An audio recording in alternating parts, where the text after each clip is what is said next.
जय हिंद दोस्तों, आप सभी का स्वागत है आपके अपने YouTube चैनल नौकरी तक पे। हम पुनः उपस्थित एक नए वीडियो में। आशा आप अच्छे होंगे, स्वस्थ होंगे और जहाँ भी होंगे खुश होंगे। लेकिन मैं समझ सकता हूँ कहीं ना कहीं लगभग बहुत सारे व्यक्ति निराश हैं। मैं इस चीज़ को मैं खुद जब एहसास कर सकता हूँ तो आप भी, चूँकि आज का जो न्यूज़ पेपर के माध्यम से जो आया था वो कहीं ना कहीं आप लोग देख के हमारे पास भी बहुत लगभग 50 से 100 कॉल भी आए। सर क्या सर सातवां चरण आएगा कि नहीं, आज कैबिनेट का बैठक भी था तो क्या हुआ सर, और वैसे भी तमाम खबर आपके पास मिल चुका होगा यूट्यूब के माध्यम से। लेकिन मेरा अपना मानना है कोई भी खबर को, कोई भी जो भी न्यूज़ होता है उसको मैं पहले जाँचता हूँ आखिर है क्या।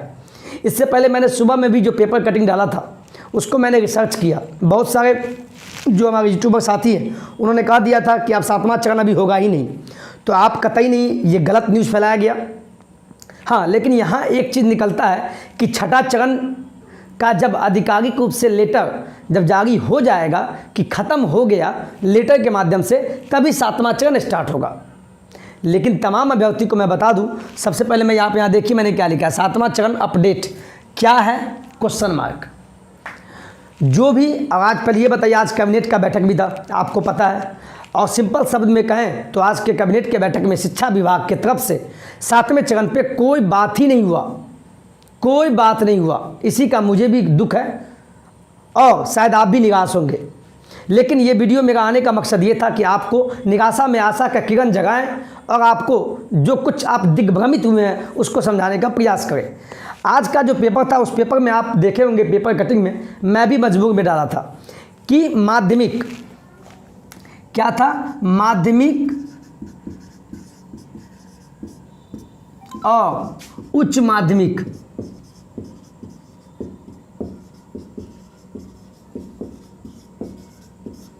जिस माध्यमिक को बोलते हैं 9वां से 10वां का स्कूल, और उसको बोलते हैं 10+2 उच्च माध्यमिक को। तो माध्यमिक और उच्च माध्यमिक का जो बहाली जो होता है स्टेट के आधार पे, आपको पता है STET के आधार पे पेपर 1 पेपर 2 जो पास किए होते हैं उनको इसमें बहाल किया जाता है 9वीं से लेकर 12वीं तक में। तो मैं आपको बता दूं कुछ नियोजन इकाई में जो सूचना आया है पेपर के माध्यम से वो मैं बताने का प्रयास कर रहा हूँ। ये मेरा कोई मनगढ़ंत कहानी नहीं है और मैं बाकायदा किसी भी चीज़ को लिखता हूँ, परखता हूँ आखिर बात क्या है, उसको लिख के स्टडी करता हूँ। तो कहने का मतलब ये हुआ कि कुछ नियोजन निकाय जैसे कि पटना साइड का हो गया या सारण जिला में जैसा पेपर में दिया था, तो आपको मैं बता दूं उस नियोजन निकाय में कहीं ना कहीं एक बार भी नियोजन नहीं हुआ है। तो ठीक है, जब नियोजन हुआ या नहीं हुआ तो आज जो बोलने का शिक्षा विभाग जो आज जो पेपर के माध्यम से जो इतना बोल रही है कि छठा चरण अभी ख़त्म नहीं हुआ है, छठा चरण आपको नवंबर तक चलेगा, तो यही बात आपको 6 महीना पहले बोलना चाहिए ना। यही बात हम शिक्षा विभाग को बताना चाहते हैं। आप या तो सामने वाले को या नेतागण के बात पर चल के सामने वाले को उल्लू बनाते हैं कि किसी प्रकार आंदोलन को दबा दिया जाए। लेकिन मैं तमाम अभ्यर्थी को बोलूँगा, आज आप निराश होकर घर बैठ गए तो जो आपको स्थिति आज देखना पड़ा है पेपर के माध्यम से, मैं चैलेंज बोलता हूँ जिस प्रकार से रवैया है कि नहीं अभी छठे चरण नवंबर तक चलेगा। नवंबर कहने का मतलब हुआ उसके 2-3 महीना और ले लीजिए, यानी 23 के मार्च अप्रैल तक खींचेगा। ये प्लानिंग है और कहीं ना कहीं शिक्षा विभाग को बहाली करने से रोक रहा है। ये जो हमारे जो सत्ता में बैठे हुए जो भी नेतागण हैं, इनका साफ मोटो है कि 24 के चुनाव में खींच के ले जाए। हो सकता है ना आपको नेता बनना है ना हमें नेता बनना है, लेकिन उनकी चाल को सब समझ गए, आप भी समझ गए हैं। आपको मैं नहीं समझाऊंगा, आप खुद जानते हैं। लेकिन शिक्षा विभाग जो पेपर के माध्यम से ये जो पेपर कटिंग में दिए हैं, लेकिन कहीं ये नहीं बोले हैं कि प्राथमिक का उन्होंने कहीं नहीं कहा कि प्राथमिक में अभी भी नियोजन बाकी है। इसका मतलब है कि प्राथमिक यानी 1 से लेकर 8वीं तक के जो टीचर जो बनेंगे प्राथमिक में, पेपर कटिंग में कहीं नहीं ये दिया हुआ है कि प्राथमिक का बात। इसका मतलब है ठीक है, आपको अगर नहीं करना है ठीक है, प्राथमिक का आपको जब पता है कि ख़त्म हो चुका है छठा चरण, जिस प्राथमिक में लगभग सीट आया था 90,000 समथिंग 94,000, जब सभी नियोजन इकाई में सब हर लगभग ख़त्म हो चुका है, तो आप छठे चरण को ख़त्म कीजिए, छठे चरण को ख़त्म कीजिए और सातवां चरण लाइए। किसके लिए? प्राथमिक के लिए, प्राथमिक के लिए यानी 1 से लेकर 8वीं का बहाली निकाल दीजिए। आप यही बताइए, आप जो 9वीं से लेकर 12वीं तक का आप बोलते हैं अभी तक ख़त्म नहीं हुआ छठा चरण, आप 2011 में जो स्टेट पास किया हुआ है उसी को ढोए जा रहे हैं। ठीक है, आपकी मर्जी है, मैं आपके खिलाफ नहीं बोलूँगा, लेकिन एक बात आश्वासन देना चाहूँगा मैं आपको कि ठीक है, एस्टेट वालों को दुख हुआ है। और फिर आप बोले हैं, ये भी बात बोले हैं कि एस्टेट भी करने जा रहे हैं। मैं आपको बता दूं, एसटीटी का एग्ज़ाम भी लेने वाले हैं, वो भी किसका, कॉमर्स वाले का। और साथ में शायद सुने हैं पेपर में जो दिया हुआ है कंप्यूटर वाले का भी लिया जाएगा, ऐसा सुनने में आया है। चूँकि छठे चरण में कॉमर्स और कंप्यूटर का सीट खाली रह गया है। तो ठीक है, इसका मतलब कहीं ना कहीं दिख रहा है कि छठे चरण को आप ख़त्म ही नहीं करना चाहते हैं। तो ठीक है, मत कीजिए। लेकिन जब प्राथमिक की बात आती है 1 से लेकर 8वीं तक का, तो उसकी विज्ञप्ति और शेड्यूल जारी तो कर दीजिए। ठीक है, आप इसको लेके जाना चाहते हैं, आप इसको नहीं करने का मन है आपको 9वीं से लेकर 12वीं तक, यानी माध्यमिक और उच्च माध्यमिक का, तो ठीक है, इसको नवंबर तक चलाइए और साइड से आप प्राथमिक का स्टार्ट कर दीजिए। तमाम अभ्यर्थी को बोलेंगे, पेपर में ये कहीं नहीं दिया है कि प्राथमिक का भी अभी भी कुछ नियोजन निकाय में बाकी है। इसका मतलब है कि प्राथमिक खत्म हो चुका है, प्राथमिक का कहीं भी नियोजन इकाई में खाली नहीं है। मतलब खाली मतलब वो पूर्ण हो चुका है। तो प्राथमिक में जो भी भाग लेने वाले अभ्यर्थी हैं वो अभी भी खुश होइए, अपने आप में निराश मत होइए। हाँ, कहीं ना कहीं ये जो माध्यमिक और उच्च माध्यमिक वाला जो मामला है, वो स्टेट वाले जो STET 2019 जो पास हुए हैं उनको लंबा इंतजार करना होगा। उनके लिए थोड़ा दुख का खबर है, उनके लिए सीधे शब्दों में, चूँकि बाकायदा पेपर में दे दिया गया है, यानी छठे चरण में नवंबर तक चलेगा। तो माध्यमिक और उच्च माध्यमिक जो STET वाले उसके लिए दुखी का खबर है। लेकिन प्राथमिक वाले आप नहीं टूटे, आप निराश नहीं हो, आपका बात तो कहीं पेपर में नहीं दिया है।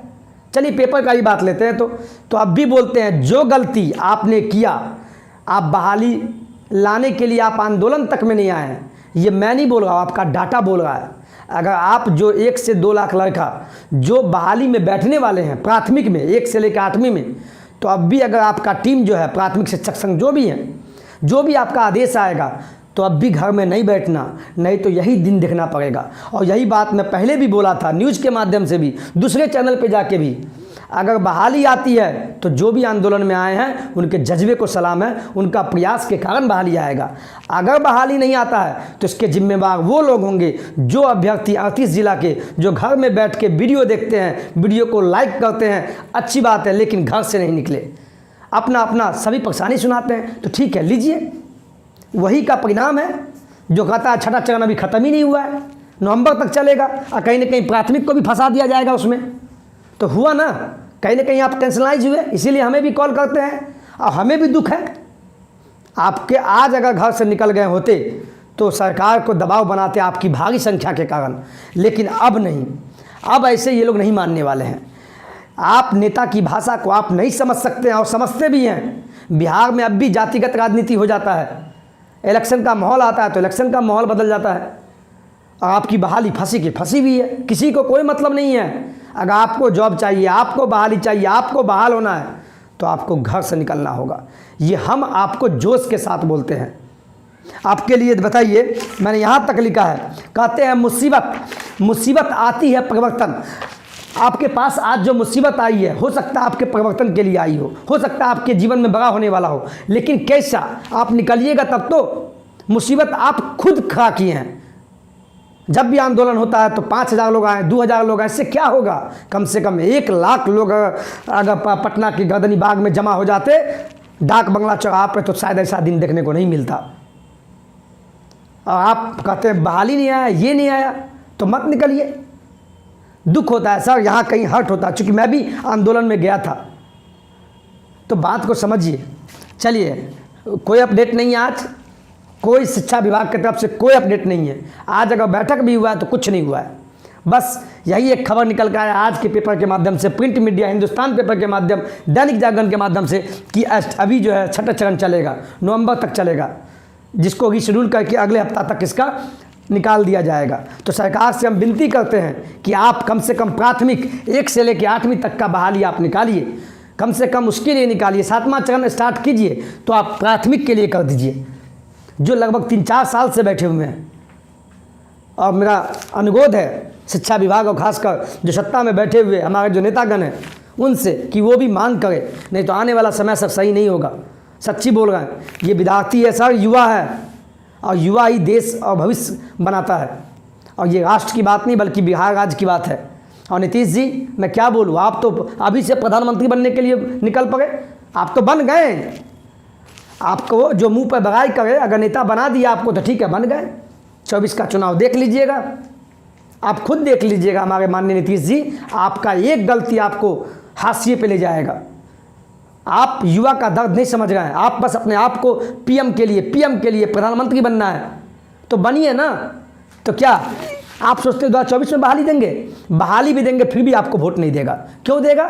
चूंकि इस अभ्यर्थी को आप रोड पे भटकाने का काम किए हैं, इनको लाठी से पिटवाए हैं आप। तो माननीय शिक्षा मंत्री जी, आप भी समझिए, प्रोफेसर चंद्रशेखर जी, घुमाने से नहीं होगा। आप भी विधायक है ना, आपके भी क्षेत्र में माहौल सही नहीं है।